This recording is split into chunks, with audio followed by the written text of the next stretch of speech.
शिक्षक साथियों का मेरा नमस्कार। मैं हूं मुकेश निठारवाल। मेरे यूट्यूब चैनल पर आपका स्वागत है। जी साथियों, आज आपके लिए महत्वपूर्ण वीडियो लेके हैं जिसमें हम बात करेंगे साला दर्पण पर सत्र 2024-25 के लिए अर्धवार्षिक परीक्षा की प्रविष्टियां कैसे करें, कक्षा 6 से लेकर 12 के अंक विभाजन मार्क डिस्ट्रीब्यूशन की बात करेंगे। और यहाँ पर हम तीनों टेस्ट अर्धवार्षिक और वार्षिक के परीक्षाओं के जो अंक डिस्ट्रीब्यूशन है, मार्क डिस्ट्रीब्यूशन है, वो हम यहाँ पे चर्चा करेंगे। और साला दर्पण पर ऑनलाइन कैसे करें, एंट्री शुरू हो गई है। अर्धवार्षिक के मौखिक परीक्षाओं की क्या स्थिति है, तमाम जानकारी इस वीडियो में हम आपके साथ शेयर करेंगे। वीडियो को अंत तक जरूर देखो। अभी तक हमारे चैनल को सब्सक्राइब नहीं किया साथियों, चैनल को जरूर सब्सक्राइब कर लें।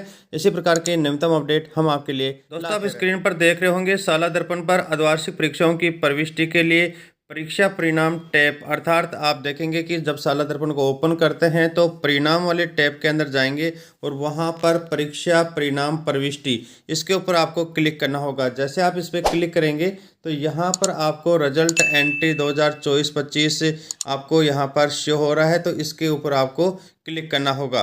तो आप जैसे यहाँ पे रिजल्ट एंट्री 2024-25 पर क्लिक करेंगे तो आपके सामने कक्षा, सेक्शन, पैटर्न, समस्त विषय और विषयवार तथा परीक्षा हाफ ईयरली का आपको चयन करना होगा। जैसे आप देखेंगे कि यहाँ पर आप देखेंगे तो आपके सामने हाफ ईयरली का ऑप्शन है, वो यहाँ पर शुरू कर दिया गया है। जैसे ड्रॉप डाउन बॉक्स में क्लिक करेंगे तो प्रथम टेस्ट, द्वितीय टेस्ट और हाफ ईयरली। तो अभी हम यहाँ पर कक्षा 6 सब पैटर्न आल पे क्लिक करके और शो बटन के ऊपर आपको क्लिक करना होगा। जैसे शो बटन पर आप क्लिक करेंगे, यहाँ पर आवश्यक सूचना दी गई है। विद्यार्थियों का परीक्षा परिणाम भरने के लिए रोल नंबर का भरना आवश्यक है, तो पहले आप उनके रोल नंबर हैं वो जरूर भर लें। रोल नंबर की प्रविष्टियों की संख्या आपको यहाँ पे दिखानी होगी और entry for result roll number, यदि आपने रोल नंबर नहीं भरे हैं तो पहले आप इस पर क्लिक करके परीक्षा प्रविष्टि से पूर्व रोल नंबर हैं वो जरूर भर लें। उसके पश्चात ही आपको कक्षा चयन कर शो पर क्लिक करना होगा। विद्यार्थियों के परीक्षा परिणाम भरने के लिए यदि विद्यार्थियों को अब्सेंट हैं तो आपको 1 लिखना होगा और मेडिकल पर हैं तो आपको 2 प्रविष्टि करनी होगी। साथ ही आप यहाँ पर देखेंगे कि जिसके अंदर आपके कक्षा 9 से 12 के जो रिजल्ट हैं वो आपको यहाँ पर 2024-25 के लिए यहाँ पर न्यू टेब दिया गया है। In case if the student are not show in the list, तो आपको यहाँ पर आप क्लिक करके रीसेट भी कर सकते हैं। अब आप देखेंगे जैसे 70 का चयन कर लिया है, कक्षा का चयन कर लिया है, पैटर्न का चयन कर लिया है और यहाँ पर आपको एग्जाम असेसमेंट के अंदर आपको हाफ ईयरली का है, यहाँ पर चयन करके शो बटन पर क्लिक कर लिया है। साथियों, जैसे आप इस पर क्लिक करेंगे तो नीचे आपके सामने इस परीक्षा परिणाम के अंदर आपके सामने यहाँ पर रिजल्ट एंट्री डाटा 2024-25 में ये सारी चीज़ें हैं वो शो हो जाएंगी। परीक्षा का नाम, कक्षा, सेक्शन और सत्र का चयन शो पर क्लिक करने के पश्चात साइन स्टूडेंट रिजल्ट डाटा पर क्लिक करें, जिससे कि आपके अंक प्रविष्टियों करने से पूर्व विद्यार्थियों का प्रदर्शन हो जाए। तो आप ये सारा काम यदि आपने कर लिया है तो आपके सामने यहाँ पर जो भी स्टूडेंट हैं वो सारे स्टूडेंट आपके नीचे लिस्ट है उसके अंदर आपको यहाँ पर शो हो जाएंगे। यदि आपके स्टूडेंट हैं वो संख्या कम शो हो रही है तो आपके सामने यहाँ पर नीचे दिया गया है साइनिंग रिजल्ट डाटा, तो आपको डाटा को है वो सिंक कर लेना है और इस पर आपके सारे के सारे स्टूडेंट है वो अपडेट हो जाएंगे। कक्षा 11-12 हेतु आपको जो सेक्शन है या संकाय स्ट्रीम का है उसका चयन रीसेट करने के लिए यहाँ पर साइन स्टूडेंट रिजल्ट डाटा पर क्लिक कर लें, जिससे कि आपके सारे के सारे स्टूडेंट हैं वो यहाँ पर अपडेट हो जाएं। अर्धवार्षिक परीक्षा हेतु विषयवार अंक की प्रविष्टि का विकल्प निम्नानुसार प्रदर्शित होगा। साथियों, यहाँ पर आप देखेंगे कि हिंदी ओरल मार्क्स से, हिंदी जो ऑब्जेक्टिव रिटन है और इंग्लिश से, ये इस प्रकार आपके अलग अलग हैं वो आपको यहाँ पर शो हो रहे हैं। तो इसका मतलब ये है कि आपके OR का अंतर ओरल मौखिक परीक्षा है और रिटन, तो ये H का मतलब हिंदी है। और इसी प्रकार इंग्लिश आ गया, मैथ्स आ गया, SST आ गया, तो और आप इधर बाएं से दाएं स्क्रॉल करेंगे तो सारे सब्जेक्ट आपको शो हो जाएंगे। जो महत्वपूर्ण अपडेट दिया गया है जिसके अंदर कन्फ्यूजन चल रहा था और मैंने पहले भी वीडियो के अंदर आपको बताया था कि नए आदेश के अनुसार जो आपका है वो आपके 50 अंक की जो अर्धवार्षिक परीक्षाएँ हैं उन 50 अंक की अर्धवार्षिक परीक्षाओं के लिए यहाँ पर आप देखें कि 35 प्लस 15 मौखिक, 35 आपको रिटर्न के लेने हैं और 15 आपको मौखिक का लेना होगा। मैं यहाँ पे जो लिखा हुआ है उसको एक बार आपको फट के बता देता हूँ। कक्षा 6 से 7 जहाँ पर दक्षता आधारित आकलन प्रथम 20 अंक जनवरी 2025 में हिंदी, अंग्रेजी और गणित विषयों का हुआ है तथा अर्धवार्षिक परीक्षाएं पूर्व दिसंबर के अंदर 70 अंक की हो चुकी हैं। अंक का निर्धारण अब अर्धवार्षिक परीक्षा के 50 जो अंक हैं उनको आपको 50 पहले हमने लिए थे रिटर्न के और 20 लिए थे मौखिक के, तो उन दोनों को मर्ज करके 50 में से 35 आपको रिटर्न और 15 आपको मौखिक के करके टोटल ही 50 करने हैं, क्योंकि 20 अंक इसमें ऐसे फर्स्ट का है वहाँ पर निकाल दिया गया है।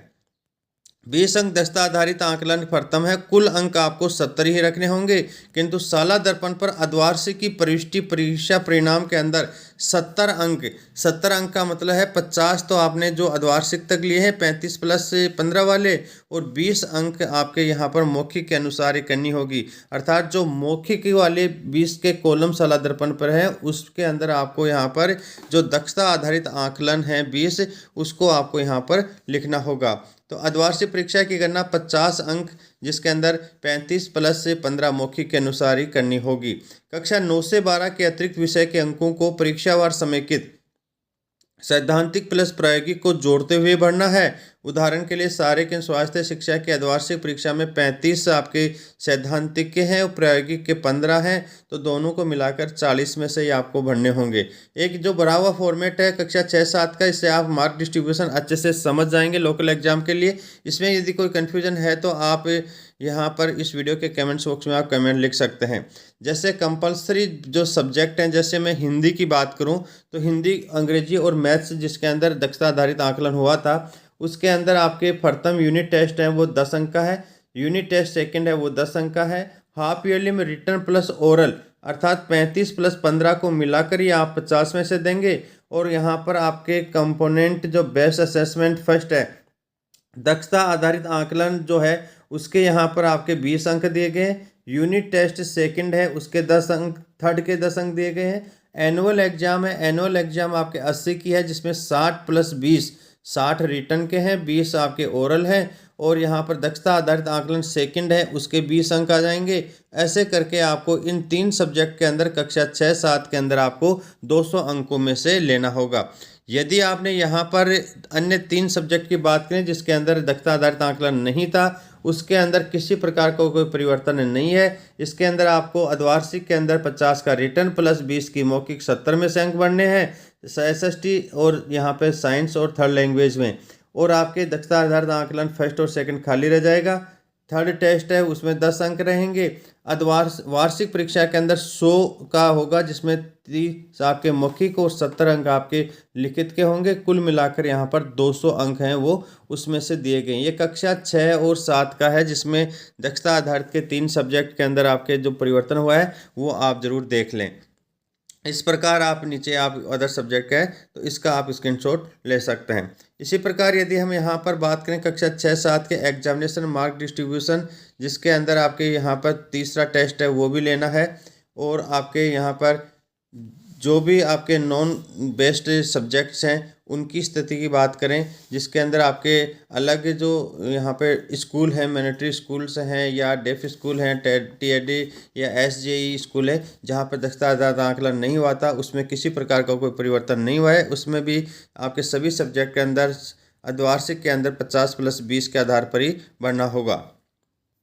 इसी प्रकार यदि कक्षा 9 की बात करें तो एग्जामिनेशन मार्क डिस्ट्रीब्यूशन के अंदर 10 टेस्ट प्रथम, सेकंड और थर्ड के हैं और हाफ ईयरली के 70 के हैं और वार्षिक परीक्षा 100 का है। इस प्रकार यहाँ पर 200 अंकों में से भरे जाएंगे।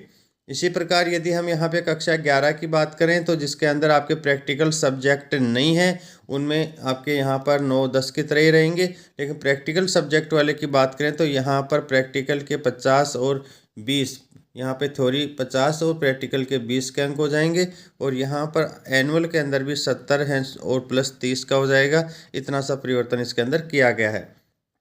और यह अंक विभाजन है पूर्व में जो परिशिष्ट 2010-11 में लागू किया गया था माध्यमिक शिक्षा राजस्थान बीकानेर के द्वारा, उसी के आधार पर यहाँ पर दिया गया है जिसको आप यहाँ पर फॉलो किया गया। साथ ही ये वीडियो आपकी जानकारी के लिए बनाया गया है। फिर भी यदि किसी प्रकार का कोई यहाँ पर आपके शंका है या किसी प्रकार की कोई समस्या है, टेक्निकल इश्यू आता है, साला दर्पण पर अपडेट करने में, ऑनलाइन करने में यदि कोई टेक्निकल इश्यू आता है, इस वीडियो के कमेंट्स बॉक्स में आप कमेंट करें, हम आपकी समस्याओं का समाधान करेंगे। वीडियो को अंत तक देखने के लिए बहुत बहुत धन्यवाद। और अभी तक हमारे चैनल को सब्सक्राइब नहीं किया साथियों, चैनल को जरूर सब्सक्राइब कर लें। वीडियो को अंत तक देखने के लिए थैंक्स। यदि वीडियो अच्छा लगा है तो वीडियो को लाइक व कमेंट जरूर करें और ऐसे ही महत्वपूर्ण वीडियो देखने के लिए चैनल को सब्सक्राइब कर लें। यह जानकारी अधिक लोगों तक शेयर जरूर करें।